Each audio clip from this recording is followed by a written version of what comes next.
Hello and good afternoon, everyone. It is at 3:43, 2:43. Sorry. It's Thursday, May 29th, 2025. I call the Committee on Innovation, Technology, and Entertainment meeting to order. I'd like to welcome Committee Vice Chair when she walks in. Oh, there she is. Councilmember Tupola. I want to welcome Councilmember Kiaina, Councilmember Cordero, Councilmember Okimoto, and Councilmember Nishimoto. All right. Pursuant to Section 92-3.7 Hawaii Revised Statutes, this meeting will be conducted as a remote meeting by interactive conference technology with the following procedures in effect for the meeting. Members of the public will be allowed to provide oral testimony on all items on the agenda in person in the council chamber and remotely when each agenda item is taken up, as both English and Hawaiian are official languages of the state of Hawaii, pursuant to Article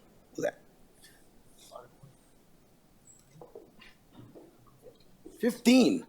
Okay, Section 4 of the Hawaii State Constitution and Section 1-13 of the Hawaii Revised Statutes. Members of the public may testify in either language. For testimonies offered in all of Hawaii, additional time may be necessary, will be allowed for the testifier to provide an English translation for the testimony.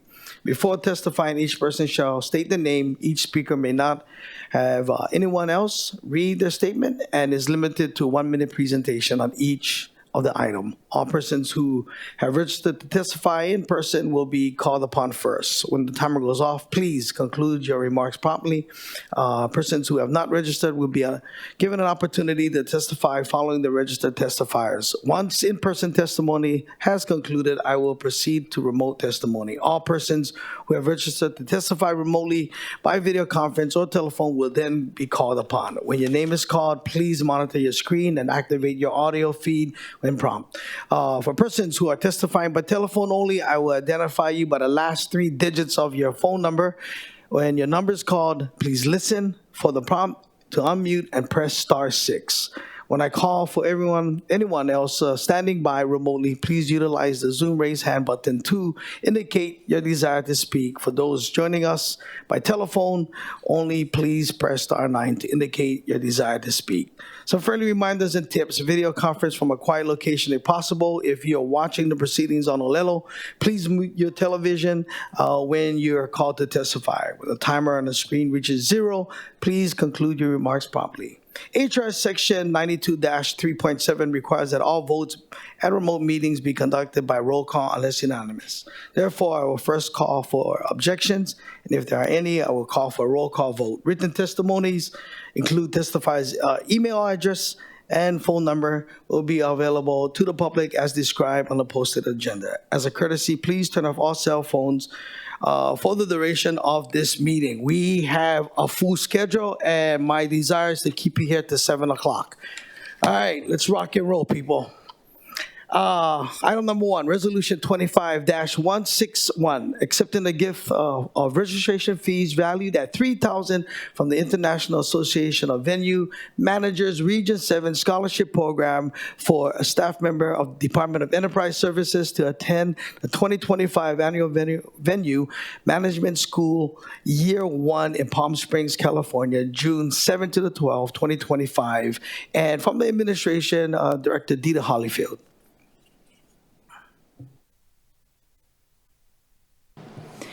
Good afternoon. Thank you, Chair. Thank you, everybody. I'm so excited to be here today to accept this scholarship because one of the things, Dita Hollyfield for the record, Director of Enterprise Services, we are trying to foster the next generation of not only promoters for the city and county to enhance and bring better entertainment to the city, but to also sow into our next generation of members of DES, and especially in the auditorium division, it's a specialty job. And so we look forward to sending one of our people to learn more about lights, sound, how to buy, how to understand how to make it more safe, and to help attract a lot better acts coming to the city and county. So thank you so much for the opportunity of sending one of our superstars, our future superstars, to Palm Springs for this opportunity to learn. Thank you, Director. Members, any questions?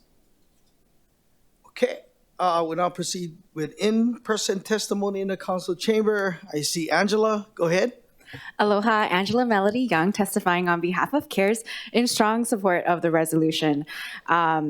For the work that the Department of Enterprise Services does from the very incredible acts at the Blaisdell Center, where they worked with the Super American Circus, Jordan Segundo, and all the other amazing things that happen to help bring in funding and then to promote music and economic development in this industry.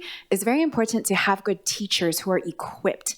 So I think this scholarship program is a really good idea for the teachers to be able to teach and then to empower the students in filmmaking, music design, to learn about light staging, sound engineering, so that we can have amazing shows and potentially more funding for the city. Thank you. Members, any questions for the testifier? Okay, is there anyone else that would like to testify on this? Chair, there are none. Okay, we'll move on to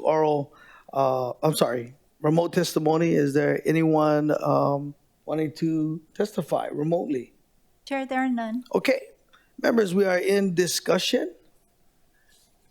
Okay, Director, I do have a question.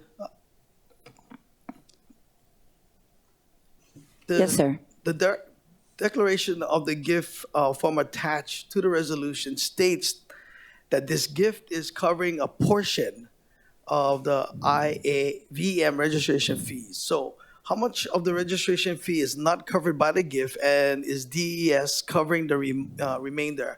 And how will the city pay for the other costs relating to the training, including travel and lodging expenses? Thank you for the question. It's about 50% of the registrations, but we haven't sent anybody since I've started, and I believe that we are being very frugal in our spending and hope to, as I said, create a legacy piece so that we can recruit and retain other employees, and offering training such as this really attracts the top tier. And Director, does DES have any other partnerships or ongoing relationships with the IAVM? So that's a new partnership that we fostered over the last year. And of course, we're going to try to be successful in this first opportunity and then to grow. We're always looking for partners, whether it be through the zoo or through the golfing community. We're trying to, bring up the next generation. Yeah, good luck with that, and I look forward to seeing great things from this program. Thank you, Director. Thank you so much. Members, do you have any questions? Okay, seeing none, the chair recommends that Resolution 25-161 be reported out for adoption. Any discussion, any objections, any reservations? Hearing none, so ordered. All right, we'll move on to our first informational briefing. An update from the Honolulu Film Office and other film industry experts on the status of Hawaii's film industry. And with us is Valeria Constantino from the Senior Film Industry Development Specialist, Office of Economic Revitalization. Aloha, Chair. Thank you so much for the opportunity, and members of the committee. I think we set up a little surprise for you to start, just to set the tone, so you get a sense of the marketing and outreach and collaboration that we do not only within the city, but across the aisle.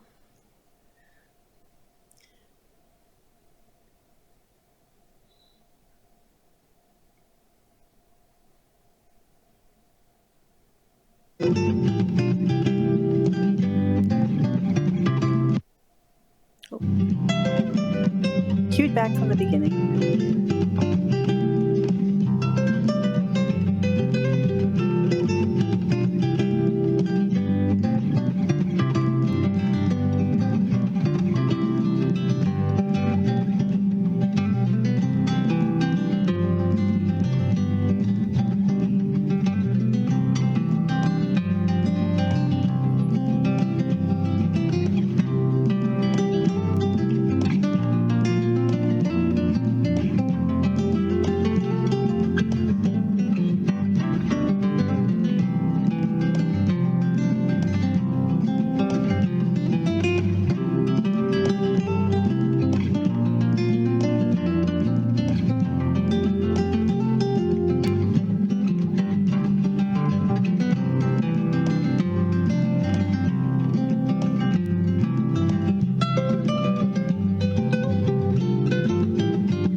So that's just a little teaser of the kind of marketing materials that the Honolulu Film Office does jointly with the other counties in the state when we do marketing.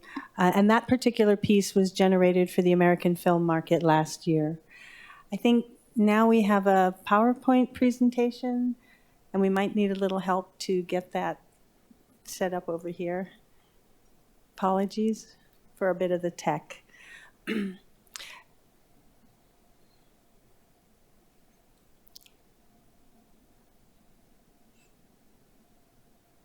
So the Honolulu Film Office is one of 5 film offices in the state of Hawaii. We have the state film office and then the 4 counties. We work collaboratively as Film Hawaii, but the Honolulu Film Office also does individual marketing efforts as well as joint efforts. So in just a minute, we'll kind of give you a baseline start about, because I haven't had a chance to talk to everyone here about the film office in general, and then where the industry is right now and where we're going with things. So, next.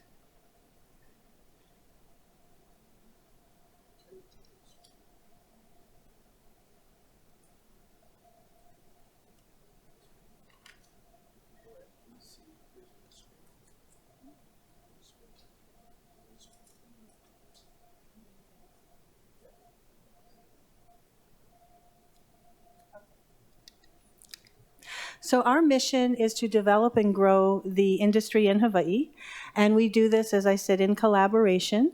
The industry is a relationship-oriented business, so we try to work collaboratively for the good of everyone in the industry between all the counties as well as the state. The reason that we do this is because it is purely good economic development, creating jobs, both direct jobs for the industry and supporting jobs outside of the industry. It also stimulates the economy, creating opportunities for businesses. And most importantly, it helps filmmakers tell their stories, whether they're filmmakers from Hawaii with a particular point of view that we want to share around the world, or whether it is stories that people would like to film here, maybe from Hollywood or Japan or Europe, wherever it is. So our business is to facilitate the storytelling with a strong lean on economic diversification. Next. When a project comes to the state, it is like a $50 to $100 million business landing on our shores.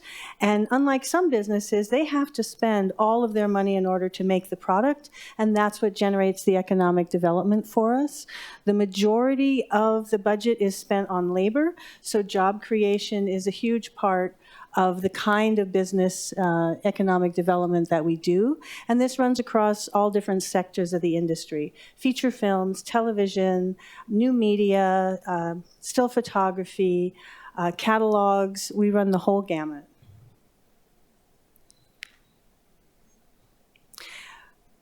One of the things people may not realize about the industry is that it is absolutely catalytic.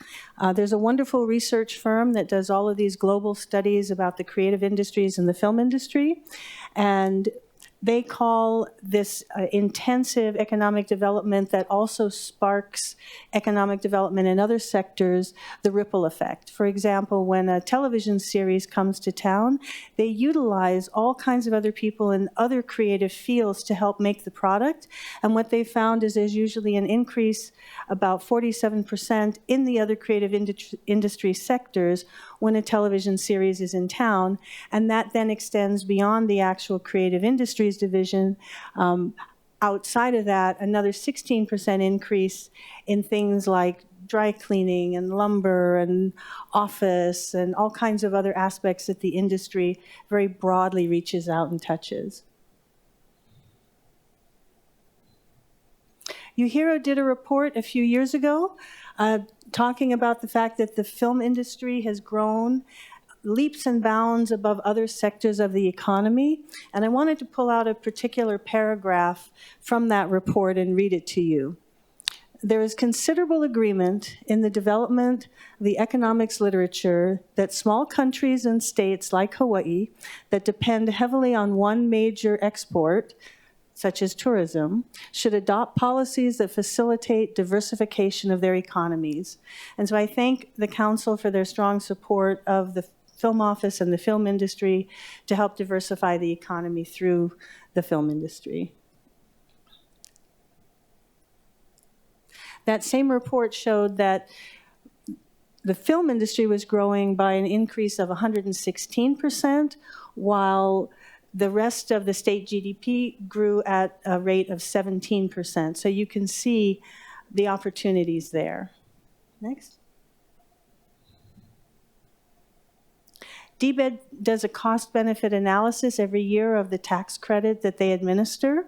And in 2023, which was a bit of a truncated year because that was the year that the Screen Actors Guild and the Writers Guild went on strike, we still see these tremendous numbers where nearly 150 million of increased GDP as a result of the industry, nearly 95 million if you measure it by earnings.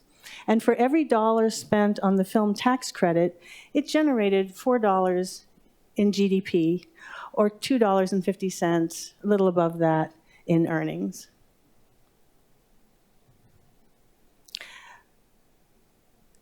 These are a couple of case studies just to give you some specific numbers for specific productions. Rescue High Surf, they hired 788 crew people and 1,350 extras for a little over 2,100 people working on that project. They spent a little over $65 million. Roughly $31 million of that was in local labor, and $33 million of that was for vendors. On the other side is NCIS Hawaii. They spent nearly $80 million and had about 1,100 local people hired. And they contributed $104 million to the GDP. So you can really begin to see the economics of the industry and how good it is for us. So stepping back a little bit at a 30,000-foot level, the global screen industry, right now there's about nearly 250 billion of spending that goes on globally. And we, of course, fight to get as much of that as we can over here because that noted firm that I mentioned, Olsberg SBI, when there's a major production in town, a major feature film, they spend about $10 million a week, and 67% of that spend goes to vendors and businesses outside of the specific screen sector. Next. These two charts show how much in flux the industry has been between the pandemic and some labor actions, the SAG strike, WGA strike, and then there were some basic agreements that needed to be negotiated at the beginning of 2024, 2025, and you can see how much it has fluctuated. And this is the landscape that we find ourselves in right now, where it's a little bit of quicksand, but there's some good news in that. Next. So I found it interesting that Ireland and their statement of where they are right now is about 349 million of spend in their country, and Australia is about 506 million. And post-pandemic, we've been doing around $400 million a year, give or take. That's a very round number. So you can see that when people say, can we compete on an international level? Can we compete on a global level? We absolutely can. Our crew is top-notch. Our locations are world-class. We can absolutely compete on an international level. But as I said, it's pretty fluid right now between the general volatility of what's happened in the industry because of the different labor actions, talks of tariffs. You know, all of these things have created a very fluid landscape. And all of this happened at the same time that our legislative session was going on, where the validity of our credit and the future of our credit was being talked about. Next. But we have opportunities because over the next 18 to 24 months, Hawaii is going to be in the global spotlight in such a strong way. As you've probably already seen, the premiere of Lilo and Stitch has broken all kinds of box office records. The small inset picture is actually an ad for Lilo and Stitch in France, just heightening the sense of how this film plays around the world, and sharing what Ohana means to us, I think, in a very sweet, organic way. One of the more important series that's going to come out in August that Apple TV is doing is called Chief of War. That series is entirely about us, entirely about our history. And I think we'll share who we are and what we're about in a very unique way. I think it's going to be one of the most significant television series to have been shot here. We definitely, if there's a season 2 for that, we definitely want to work as a state, as a group, with a full court press to try to ensure that if there is a possibility of a season 2, that they shoot that here. We had some economic issues the previous year. It's one of the things at the legislature that we tried to correct. There's a per production cap on the tax credit, and a project of that size exceeded the per production cap considerably. Because of that, they took the majority of that project away from Hawaii. Around $45–50 million of that project shot here, but the rest of it shot in New Zealand. And a big part of that is because our current tax credit, as generous and functional as it is, has that per production cap. And there's no major studio or project that's going to leave, $50–100 million on the table and not claim a tax credit on it. So we're trying to correct that. And then finally, in summer of '26, we should see the live action version of Moana. So these kinds of displays give us the opportunity, with Hawaii front and center, Hawaii performing well, people responding to it, to then be able to capture that momentum and to grow from there. Right now is absolutely the best time to consider coming to Hawaii for a production, because we have a competitive credit. There's some confusion about that, given some of the rhetoric that occurred in the press and during the legislative session.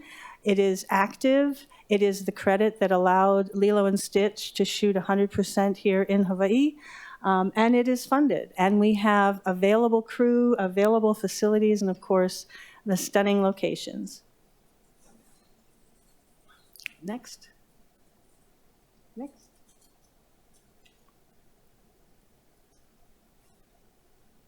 Next, please.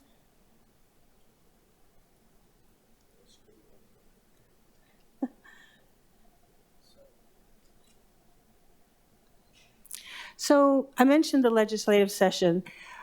There was a bill 732, Senate Bill 732, that went all the way to the 11th hour and 59th minute, but there was still some disagreement about it.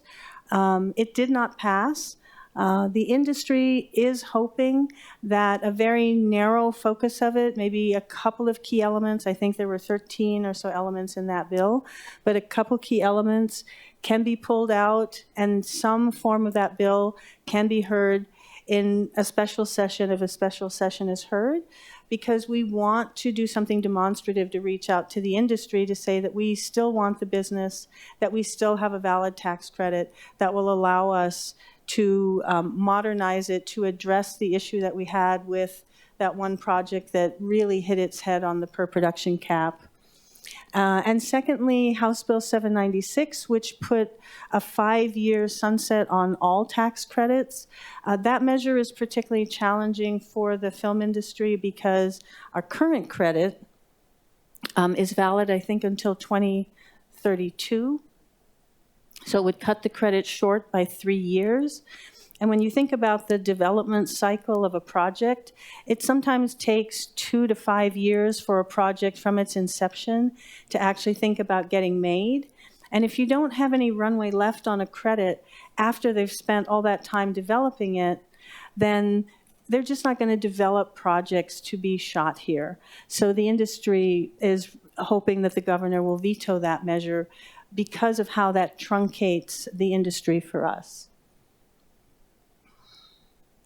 Business certainty is very important to the future growth, and that's what the Honolulu Film Office and a number of stakeholders, including DBED and industry experts, are all working towards in a unified group as we move forward to try to modernize the credit and take the next steps to building the industry.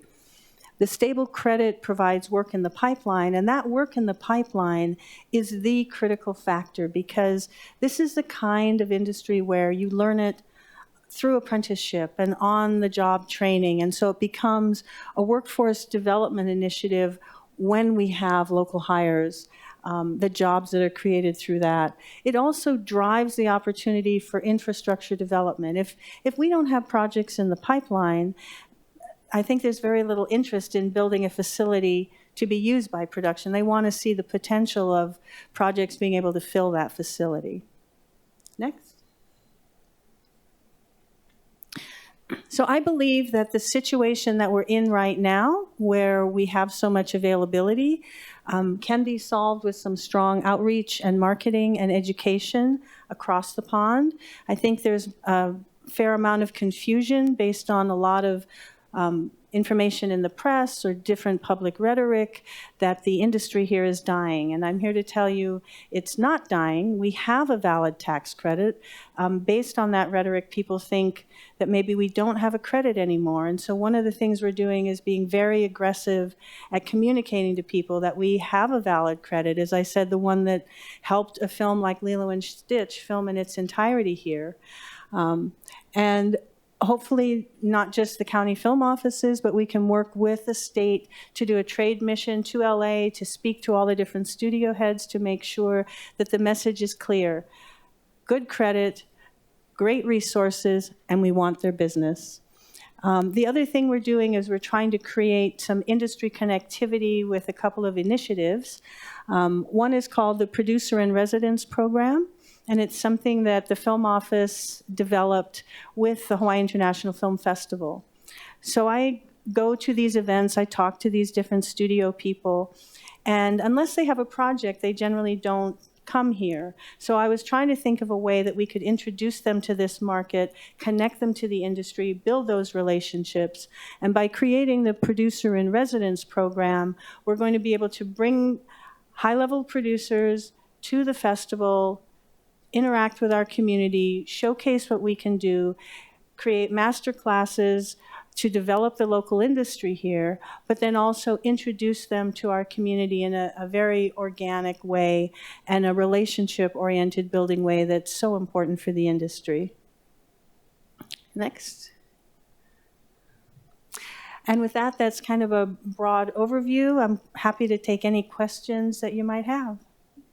Thank you so much for the presentation. All right, members, do we have any questions? We've been talking about diversifying the economy for a long time, and we've heard it, since being here for almost 5 years, how aggressively, we try to put our foot forward and put skin in the game and, to let the world know that, Hawaii is ready to play ball. And so I'm excited about, and I'm very optimistic and hopeful that things will get better. So any questions? Councilmember Okimoto. Thank you, Chair, and thank you, Commissioner, for being here. Quick question. You had a list of all these shows. Some of them were shows, some of them are movies. I could be wrong, but the last time I heard a news story, because I got kind of hooked onto that high rescue high surf, that's gone. And from what I understood, there's no other shows that are TV shows that are filmed here locally.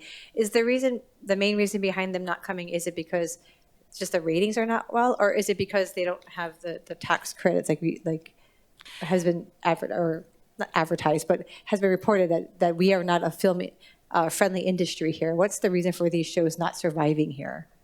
So different shows cancel for different reasons, and the industry is certainly cyclical. And I think what we're in the middle of right now is this perfect storm. So you have NCIS Hawaii that quite suddenly was told they're not going to continue. And we realized from talking to the folks at CBS Paramount that it has everything to do with the impending merger and how they're adjusting their balance sheets and what shows they have. So they actually canceled a bunch of shows, not just ours. Then we have something like Magnum PI, which ran its course. If you watch the show, you realize that Higgins and Magnum finally got together, and I hope I'm not spoiling it for anyone, and got married. And once that happens, you know, that's the end of the show. Rescue High Surf, even though there were amazing people doing that show, it just didn't find an audience. And Warner Brothers was really, really hopeful. I mean, they put a lot of time and energy in prepping to be ready to go in hopes that they would get a green light, but there's like a physical production side, and then there's the development side.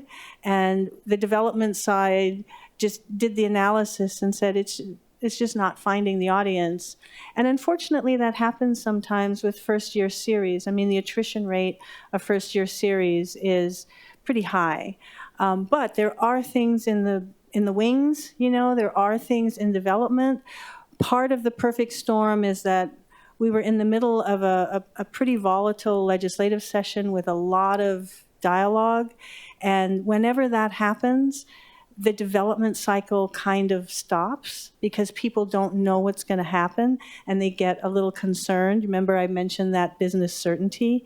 So now that we know the credit is still valid, it's funded, we can go back out and we can be talking to those people to try to draw them back in. But we're in the middle of that cycle, which is about 6 months. It kind of slows things down and it upends things a little bit.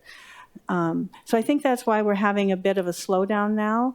There were a couple of administrative things within the tax credit that was a legacy from the previous administration. I think this current state administration did a very good job in trying to correct those things to address some of those concerns.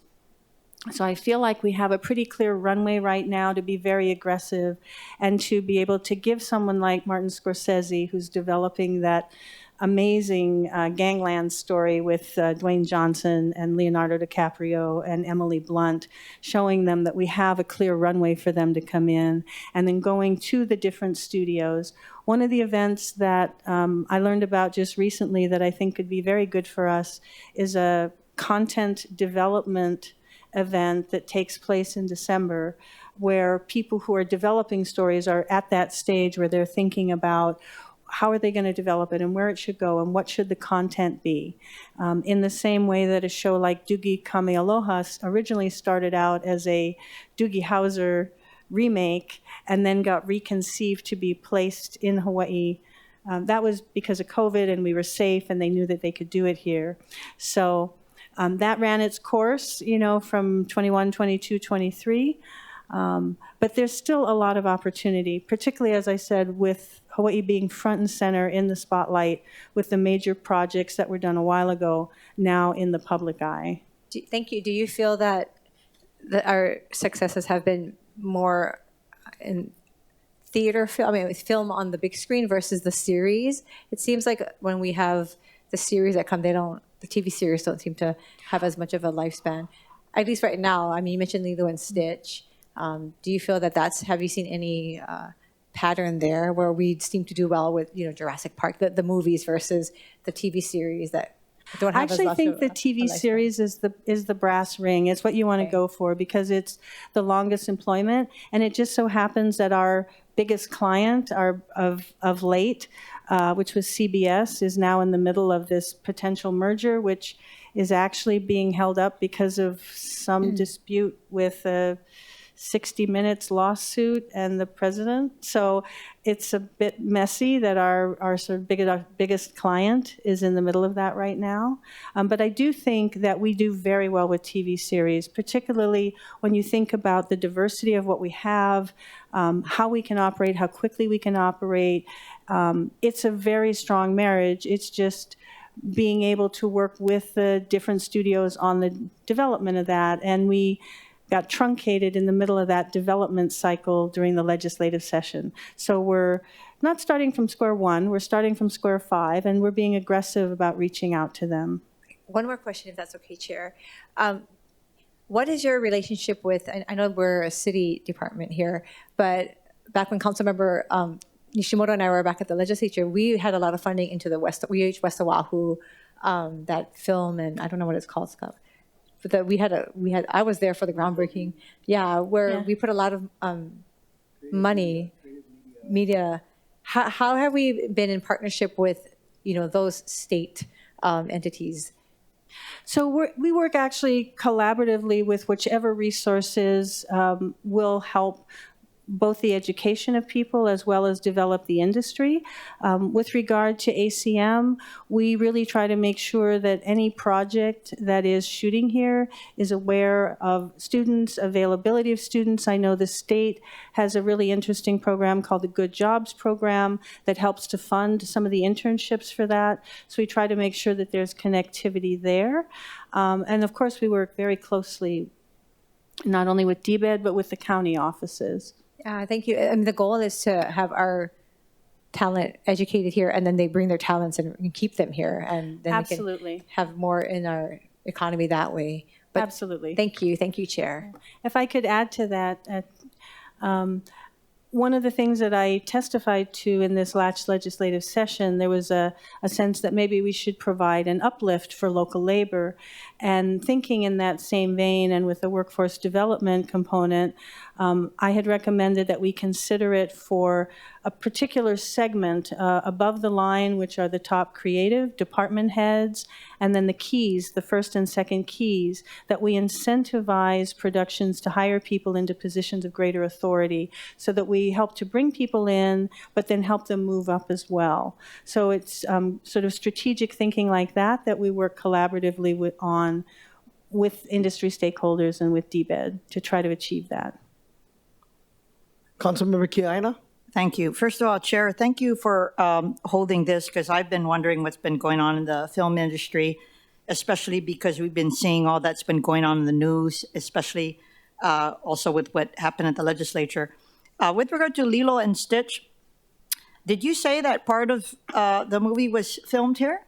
100%. What? How come? Did everyone else know that? So how much money did we generate? I have not seen the reports of that yet because that goes to the tax department, and until that's completely cleared. But I would say probably between 80 and 100 million. Wow, unbelievable. And was any of it, Councilmember Cordero said some of it may have been filmed in Waimanalo. Is that true? They actually filmed all over the place. They did some filming in Waimanalo. They actually used the Kaka'ako Waterfront Studios facility. They were over on the North Shore. They did some things on the west side. I think there's some really signature surfing sequences that all took place at Makaha. That's terrific. I was just joking to Councilmember Cordero that I was waiting for my call. I didn't know that they were here. I could have been a double. And by the way, I wouldn't be for an auntie in the show, although I've been an auntie since I was 8 years old. But actually, my mannerisms is more like Stitch. I could have been a double for Stitch. I'll get you a blue jacket. Pink ears and just paint me blue. On the serious side, though, I wanted to talk first on the our previous city ordinance that we passed. Is anything going on with that? Is it in the implementation stages? Are any companies availing themselves of what Chair Toba worked hard on? So I do know that the hard work that happened in this particular session was not lost on the University of Hawaii, and it's one of the things that propelled them to have the RFP done and to select a developer.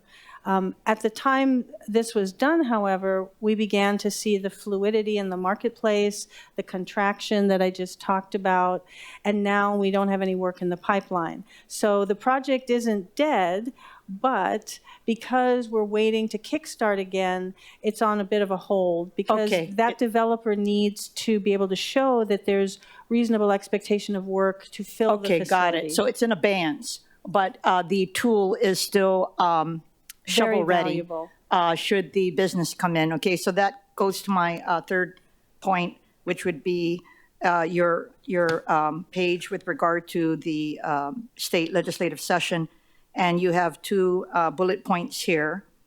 Whenever the special session will come into play, which I'm assuming will be this summer, I'm hoping. assuming that you and other stakeholders have an overall strategy to pass SB 732. Is that correct?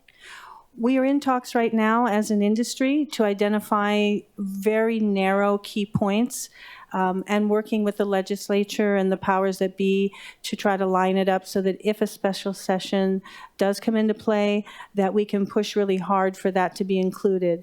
I think in particular, I'm hearing that the special session would really be about federal monies and issues on the federal side, and given the fact that there's now discussion of a potential federal tax credit that would be stackable with the state credits, that would make us incredibly competitive, really on par with other jurisdictions like Thailand and Australia and New Zealand that have those kinds of stackable credits from a national level.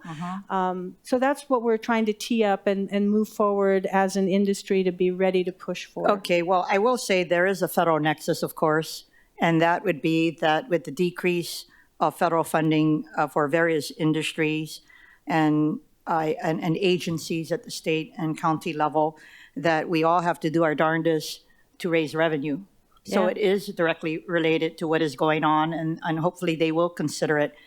With regard to HB 796, that sunsets the tax credits, are you going to do everything possible to have the governor veto? And if he just happens to veto it, will you have a member try to introduce it to reauthorize it?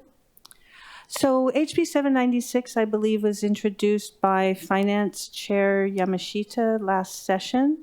And I believe that of the 51 members of the House, there were 20 to 22 no votes. I believe that we're on the side of this bill being vetoed and not being brought back up again.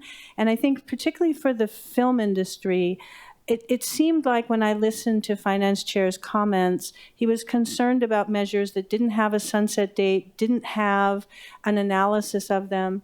And every single year, DBED and Reed Division have done really detailed ROI cost-benefit analysis, and there are sunset dates. So if it comes back up again, we would fight to make sure that because the credit is so well monitored and managed, it's not in the same vein as perhaps some of the other credits that they had concerns about that brought about the bill. Okay, well, good luck on that, and keep us apprised.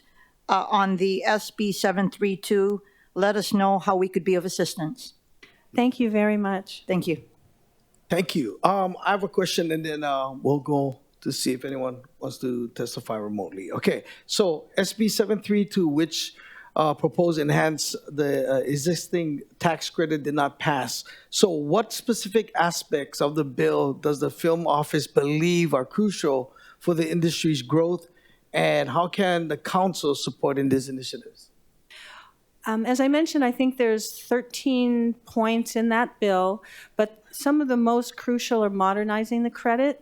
Right now, it's based on an old broadcast model when it comes to television series at 22 episodes, and it really doesn't address the growth of the streamers and the streaming industry and the shorter number of episodes that make up a series season for them. So I think that would be pretty critical, especially if we're talking about a show like Chief of War, which is so significant for us. We want to make sure that we clear the runway and we make sure that they've got every access to say yes and that we don't have any barriers. That would certainly be one aspect of it. But the industry is in current discussions to look at what the other aspects are and try to figure out what's going to be the most valuable before the end of the year, and then certainly continue discussions into next year to be able to figure out how do we take elements of 732 and really make it something that we've had all the stakeholder discussions before the session. I think part of the challenge this year was the bill was not introduced by the state. It came in via another introducer. And so people were just hearing about it as the session was starting. And it's so challenging to have these very detailed discussions when you're in the middle of the crush of the session. Thank you for that. All right, members, any questions?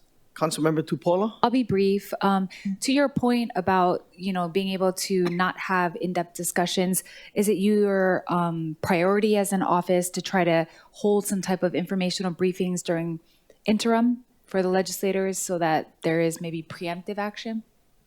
So we're working closely with DBED, and they're taking the lead because the legislators are part of the state body, but we're definitely involved in that, and we'll contribute as much as we can, as much support, as much information as possible. But I know that Director Tokioka, his deputy Dane Wicker, and all of the staff, they were all in on this last session, and they're continuing to support the industry and trying to have those stakeholder meetings. Thank you. Thank you, Chair. Okay, we'll now move on to anyone that would like to testify on the item in the chamber. I see Angela, of course. Aloha. Angela Melody Young testifying on behalf of CARES.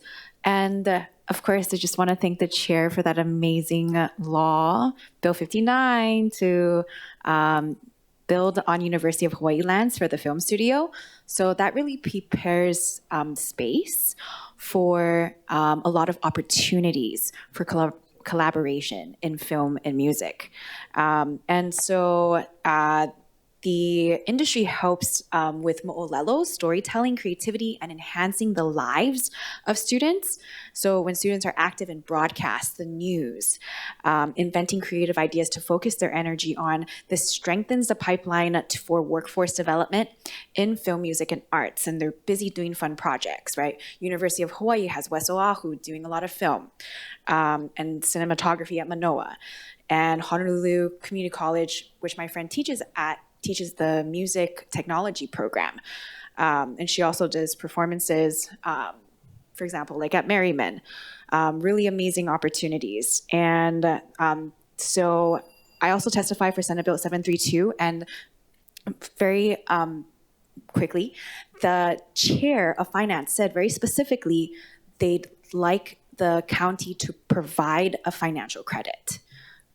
Okay, thank you. Any questions for the testifier? All right, is there anyone else that would like to testify? Chair, there are none. All right, we'll move on to remote testimony. Is there anyone that want to testify remotely? Chair, there are none. All right, since there is no registered testifiers, thank you. Thank you for giving us that presentation. All right, members, we'll move on to the next item. Am I supposed to say anything? Are we in discussion? Are we guys good? Okay, perfect. All right, let's move on to our next presentation. Thank you so much. All right, item number 3, update from the Department of Information Technology on the status of technological resources for the public. And we have Stephen Courtney, Deputy Director of Department of Information and Technology, doing this presentation.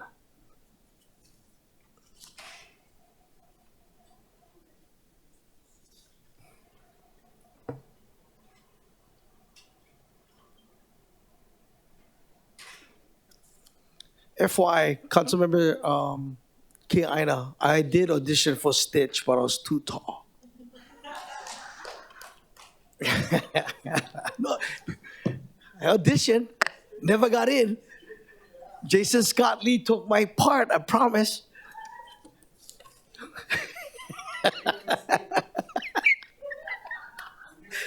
I know, dude. That's what happened. Okay, yeah, I think we're ready.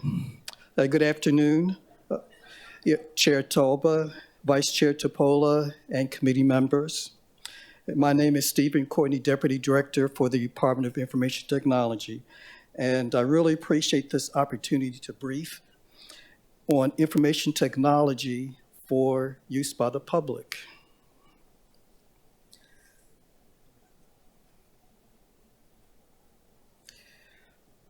But let me first tell you about how DIT works. We're comprised of 5 divisions. Communications and Network Division, which provides network switches, maintains our P25 radio network that's used by our first responders, as well as the design and engineering of our city surveillance cameras. Technical Support Division maintains our IT infrastructure, comprising our servers and mainframes that run our applications.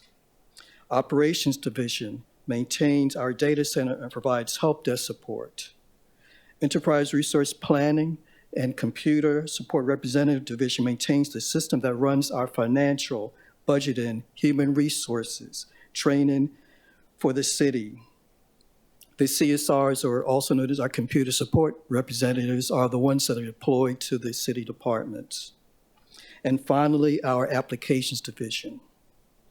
They provide the software applications and tools that are used by the city departments, but also for our citizens and the businesses on Oahu. It has that public-facing side to it. I would like to focus on just 3 of those software tools today, being our H&L Pay, mobile driver's license, and our chatbot. H&L Pay, it's basically a payment platform. H&L Pay is designed to be a centralized facility for the payment of city services and fees. It simplifies the implementation of electronic interfaces with the city ERP system and accounts for public payers. It is a secure and standardized application programming interface, also known as API, that reduces the programming effort to add payments to any software application. So think of an API as a piece of software code that we can reuse over and over again, rather than having to, every time we want to add this payment service, would have to always develop new code. But in this fashion, it's just another piece of code that we can just reuse over and over again. So it offers our residents the convenience of making admission and fee payments online. It also increases the city's revenue and enhances accountability. It runs over 18,000 transactions per month and increasing as more city departments utilize the service. The Project Management Institute Hawaii awarded it first runner-up for 2024 Project of the Year.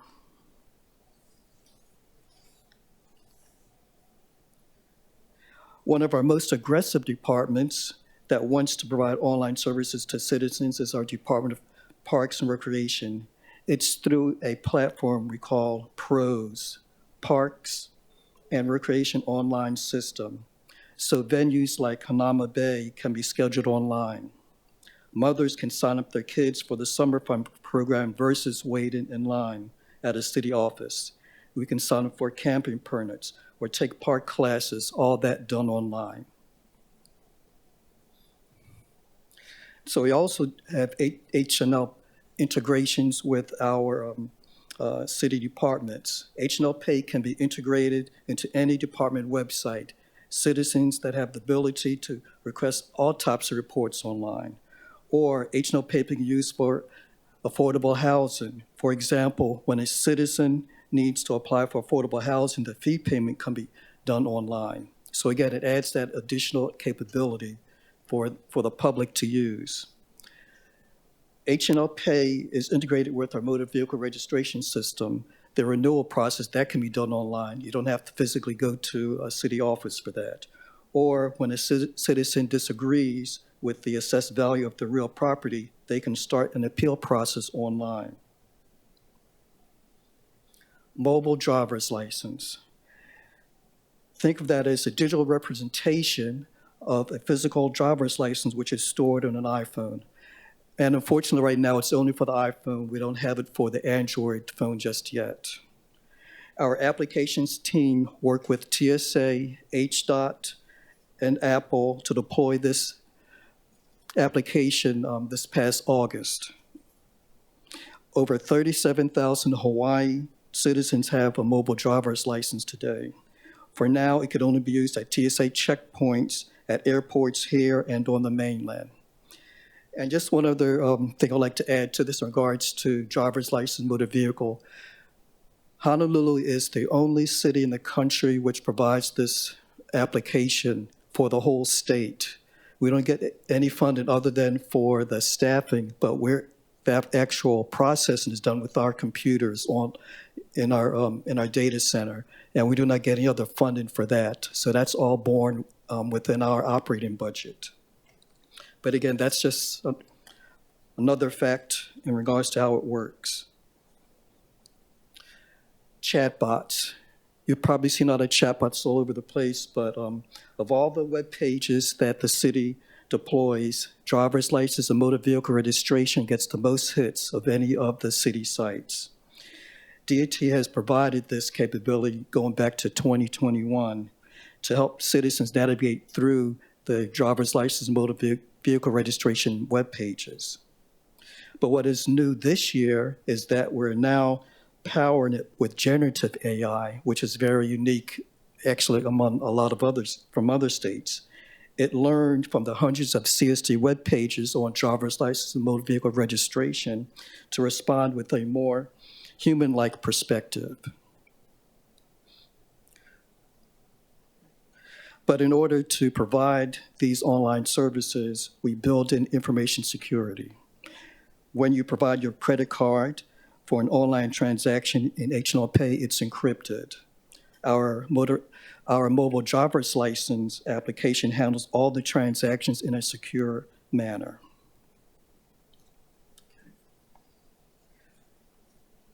So what's next? In regards to H&R Pay, we hope to add more departments to that. One of them being like the film office. There are a number of things that they need to be able to do online to help encourage filming industry here as well. For the mobile driver's license, of course, we do want to add the Android phone to it, so that's another platform we'd like to be able to use. And in regards to the chatbot, we are getting more departments that do want to be able to integrate that into the website. For example, Department of Planning and Permitting have come to us in regards to being able to add that additional support to give to the citizens. And we also encourage the city to provide feedback in regards to, are there any of the tools that we should be providing to help them? Literally, the way I look at it is to make their day a little bit easier in getting these city services. So benefits for the public. It's the convenience of not waiting in line at a city office. It's more efficient. We provide the privacy and data protection for sensitive transactions. Our web pages comply with ADA rules for accessibility. And for MDL, we did utilize the latest technologies in order to deploy it. With that, thank you. Thank you, Deputy Director. All right, members, any questions for the Deputy Director? Councilmember Tupola. Hi, aloha. Thank you for being here. I remember when Director Hashiro announced that they were going to start to incorporate it at the DMV, and this is exciting. I think this is awesome, especially for the division of CSD that has so much customer service that they do. I guess my first question is the mobile license, driver's license available now? Oh, yes, it's been available since August of last year. And then how do we do it? You go for the iPhone, you have to go to your wallet. And within the wallet, you select among the states, and Hawaii is one of those states. And literally, probably less than 10 states that actually have that capability. So we are leading on the forefront in that area. Oh, wow, I'm doing it right now. Yes. Okay. Very awesome. Okay, second question or comment. Yes, please help DPP. Because I think that it's way overdue that we haven't been able to allow for people to pay for their permits online. So I think it's very necessary. So thank you for your work, sir. Thank you, Chair. Thank you. Councilmember Kiaina. Can I just ask with regard to paying for your real property taxes, is that across the board? It's for the real property in regards to the appeal. Why only the appeal? Well, that's as far as right now. That was the only requirement we had for it. So No, I don't understand. Can you expand it? You're trying to provide the public with greater accessibility to pay Yes. bills. So again, going back to, I don't know why only the appeals. What about if you're trying to pay your real property taxes? Why would we not be able to utilize this tool? Oh, okay. So right now it is possible through there's there's already other avenues available to do that payment, and actually it's handled by another vendor separate from DIT. Yeah, BFS actually arranged for that. Oh, But the appeals process, that was a separate requirement, and so DIT was able to provide that support to BFS in that area. and does it have a fee for the public to use it? Yes, there is a fee if you do use your credit card. I What- believe it's what is the fee? The 2.35%. Of the total amount? Yes. That's problematic for a lot of people, depending on the dollar amount. Yes, but and again, it is, right now, it's just for the credit cards for the most part, but it can be also utilized for like your e-checks, and e-checks, and there's some other yes, other vehicles, but we have to get approval from BFS in order to provide Got these it. other areas. I'd like to follow up with that because even when we pay for other things, including our maintenance fees for units and stuff, they have different tiers. Do you charge differently for if you're using a debit card, credit card, or taking it out of your checking account? Are there different tiers of fees? No, right now it's just that one fee. Oh, that's not good. And the only reason I'm saying this is, sometimes it disincentivizes people when they know that they're getting, if their fee is large, they're going to have to pay a percentage of that. Why couldn't it just be a solid $3, for example? You know what I'm saying? Okay. It's just that if you're going to be offering something to the public to make it easier, I don't believe our intent is to try to make money off of them.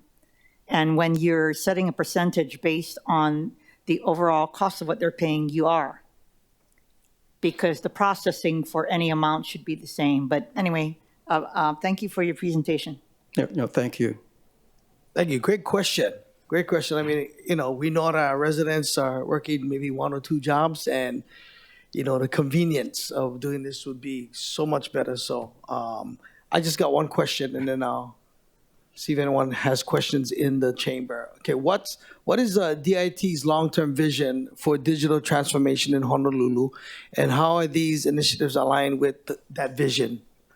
Okay, I guess one area, and I guess the elephant in the room is artificial intelligence. So that is one area that we're actually doing some things with it already in regards to our software development. We're utilizing AI in regards to, like say if there's a piece of code that normally would have to develop it, but you can at least get that part of it with utilizing AI. We also have actually it's in test right now. We actually have within our data center, we have a AI box down there, and we're actually utilizing it for like a knowledge sort of capability. So being able to ask it questions, and for example, within a particular department, a lot of information's on web pages, and we can make it a little bit easier as far as asking it questions and how to do things. And again, that right now, it's in test right now. I guess a couple of departments are utilizing it today.